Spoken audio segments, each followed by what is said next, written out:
बिस्मिल्लाहिर्रहमानिर्रहीम। अस्सलाम वालेकुम। आप देख रहे हैं हालात। मैं हूं सईद चौधरी।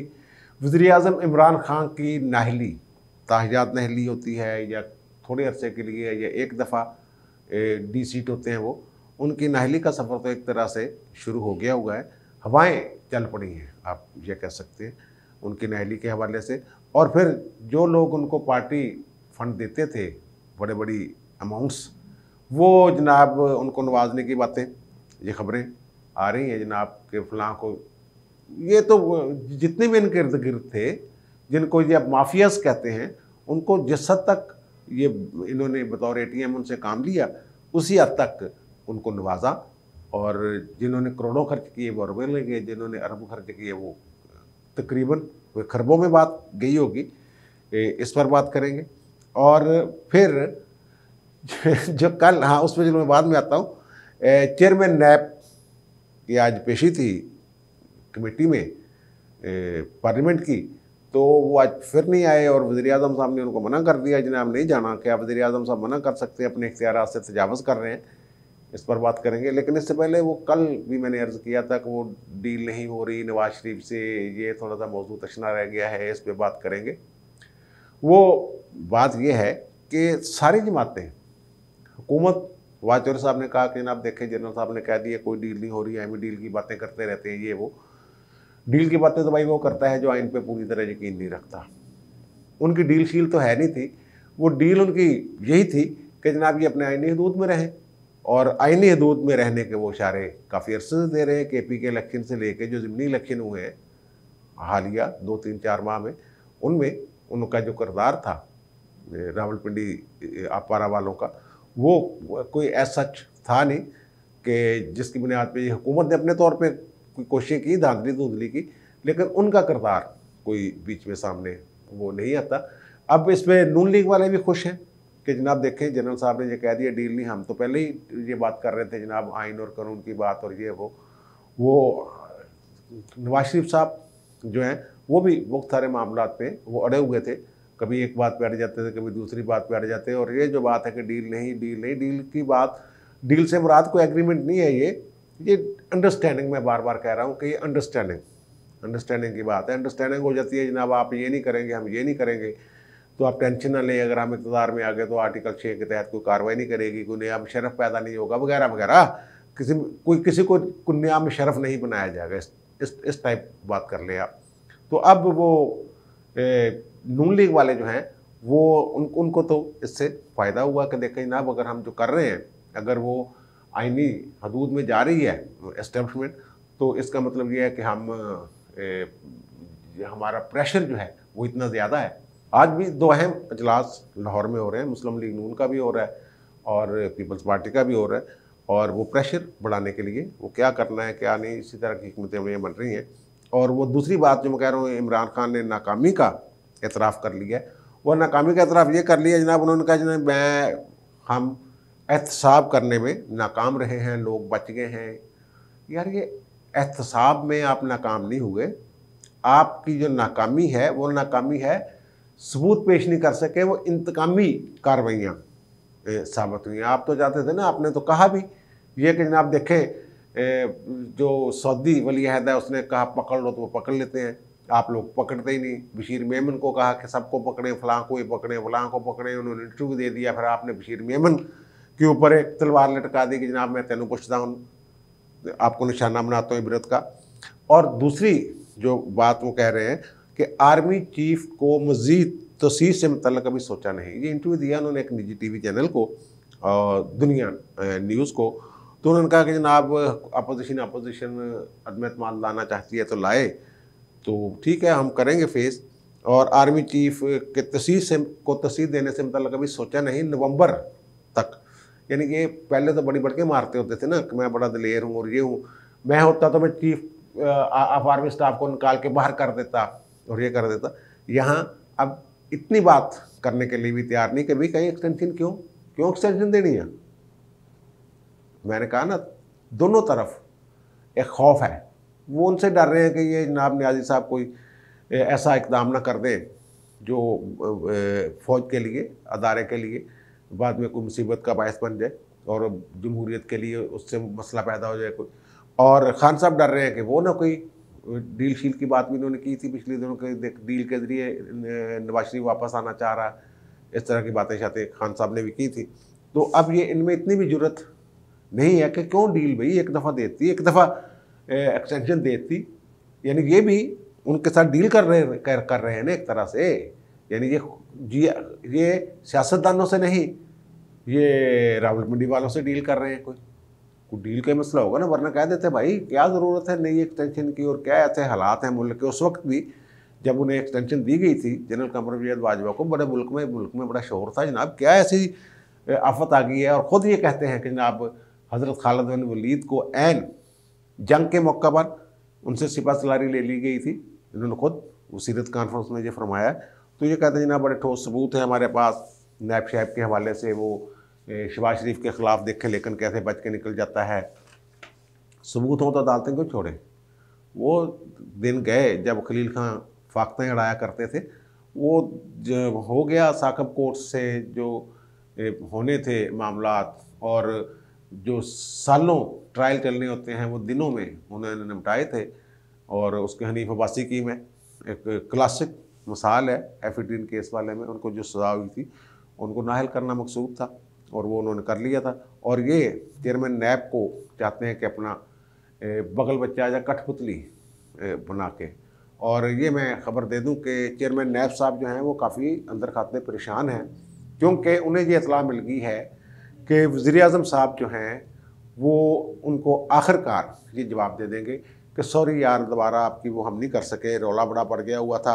अदालतों ने बड़ी ऑब्जर्वेशंस दी हुई हैं आपके नैब के ख़िलाफ़ के सियासी इंजीनियरिंग के लिए इस्तेमाल होता है, और आपका किरदार जो है उस पर अपोजिशन वो उंगलियां उठाती है। तो अपोजिशन वाले मान नहीं रहे तो यार रहने देने हैं, बहरहाल इतनी देर मौजें कर लें जितनी देर तक नया चेयरमैन नैब नहीं आता।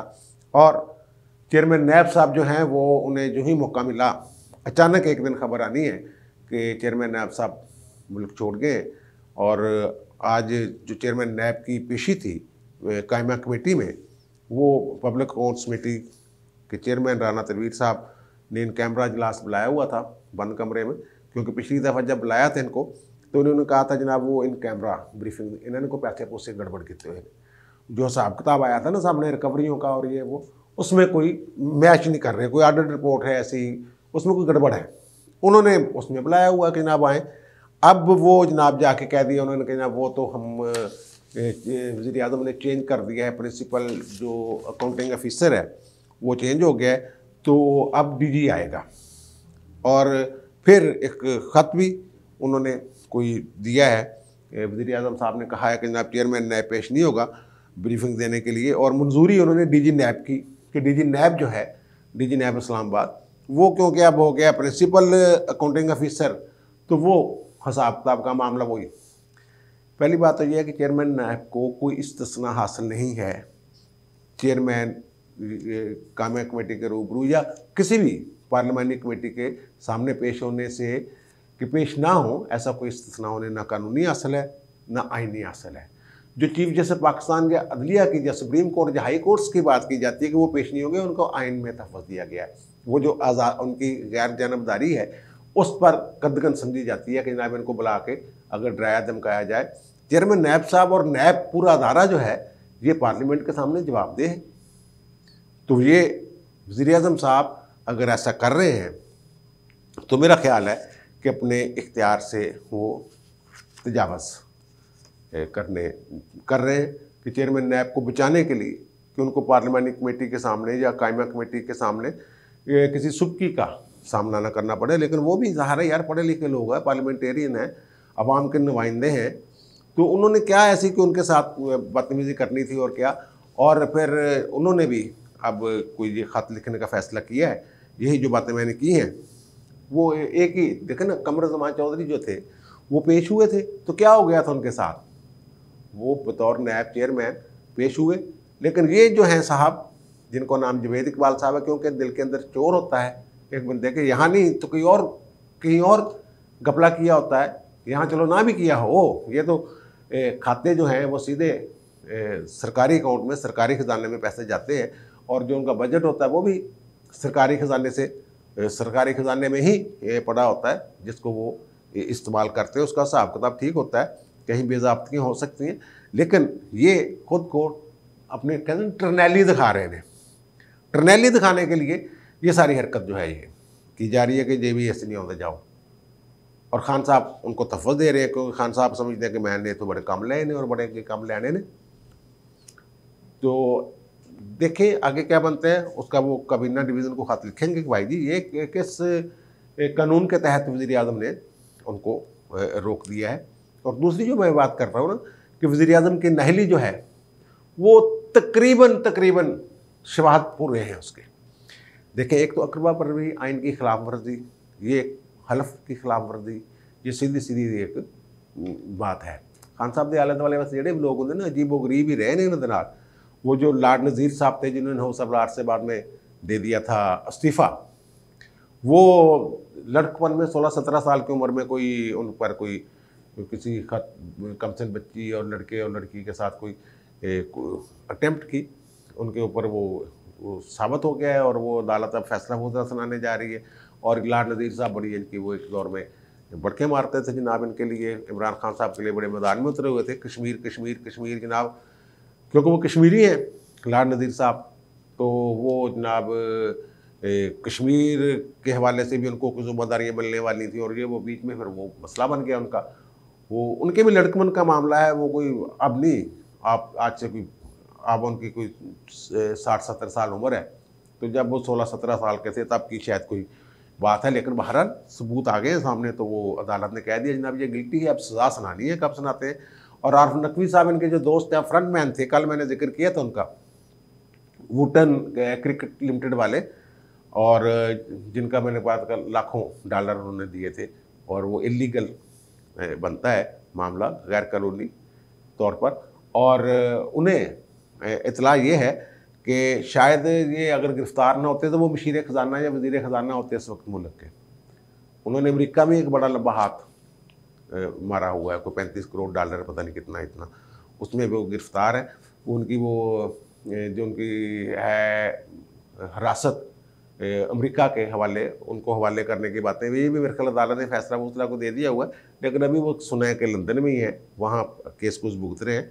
और वज़ीर-ए-आज़म साहब ने पार्टी हेड के तौर पे एक सर्टिफिकेट दिया हुआ बयान हल्फी कि जो मैं पेश कर रहा हूँ पार्टी का चीफ इलेक्शन कमीशन में, कि जो मैं बयान कर रहा हूँ ये अपनी खाते शाते ये बिल्कुल ठीक है, जायज़ पैसे हैं, कोई नाजायज़ पैसा नहीं, कोई इलीगल पैसा नहीं। लेकिन इलीगल पैसे जो स्क्रूटनी कमेटी ने बताए हैं वो हो गए ज़ाहिर, पता चल गया है।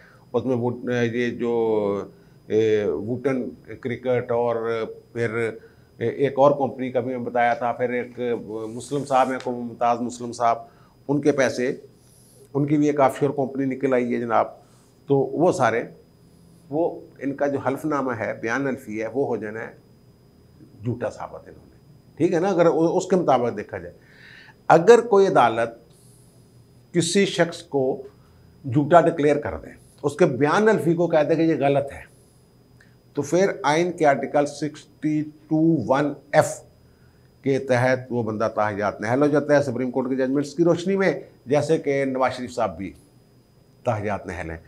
अब जो चल रहा है ना कि जहांगीर तरीन की ताहयात नहली ख़त्म हो जाएगी, नवाज शरीफ की ताहयात नहली ख़त्म हो जाएगी, और उसमें सुप्रीम कोर्ट बार एसोसिएशन दरखास्तें तैयार हैं, आज डाल देंगे, कल डाल देंगे, छुट्टियाँ हैं। अब मुझे तो ये लग रहा है कि जब केस जाएगा ताहयात नहली वाला तशरीह का, तो खान साहब भी सोच रहे होंगे कि यार अगर 62(1)(f के ज़ुमरा में आ गया मैं उसके खाते में, तो ये ताहयात नहली के बजाय एक दफ़ा की नहली ना कर लें।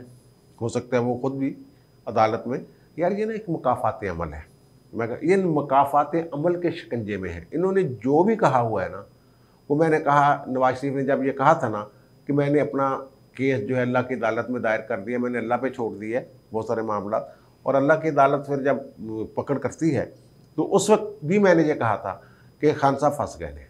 खान साहब ने जो मुँह से निकाला हुआ है, जो अमल किया हुआ है, इन जो इकदाम किए हुए, जो इंतकामी कार्रवाई इनके आगे आनी है। और मैं ये समझ रहा हूँ कि जो फॉरेन फंडिंग केस है उसमें इतने पक्के सबूत आ गए इनके हाथ, और फिर आज की जो खबर है वो आपकी नज़र से शायद गुजरी हो, टीवी चैनल्स दिखा रहे होंगे, ख़ासतौर पर जियो तो ज़रूर, क्योंकि उसके इदारे की खबर है। वो एक साहब हैं जनाब, कोई मिस्टर मुमताज़ अहमद मुस्लिम दुबई, इन्होंने डॉलर दिए थे 24,979 खान साहब को।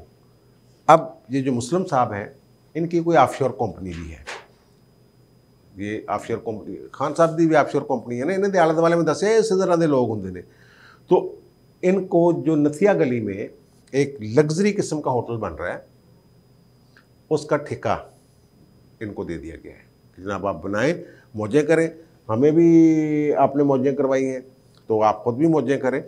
तो वो जनाब उनको जो ठेका देने से पहले ये इमरान खान साहब से भी मिलते रहते हैं, और फवाद चौधरी साहब ने कहा कि हमारा बड़ा पुराना वर्कर है तो हमें पैसे पूसे, ज़ाहिर है वर्कर है तो पैसे पूसे देता रहता है। ये जो मुस्लिम साहब है ना, ये इनकी जो कंपनी है उसका नाम है जनाब दिरेशिक्सकोटी सॉल्यूशंस इनकॉर्पोरेटेड, ठीक है ना, इस तरह का कोई नाम है उसका। तो वो जनाब दुनिया में दीगर ममालिक में कुछ काम शाम करते रहे, तो ये मुलाकातें भी होती रही हैं इनकी। और 15 अप्रैल को कहते हैं कि इमरान खान साहब से बनी कला में मुलाकात की थी उन्होंने, और फिर जो मुस्लिम साहब हैं इन्होंने केपी के वज़ीर आला से भी मुलाकात की, क्योंकि नथिया गली जो है वो केपी की हुकूमत की या उनकी ज़मीन ज़मून है वो। तो वहाँ जनाब होटल जो था प्लान, उसका ठेका दे दिया गया इनको। फवाद चौधरी साहब कहते हैं कि जनाब ये ठेका जो है ये जनाब वो ओपन बिड हुई थी, इन्होंने बोली में लिया है।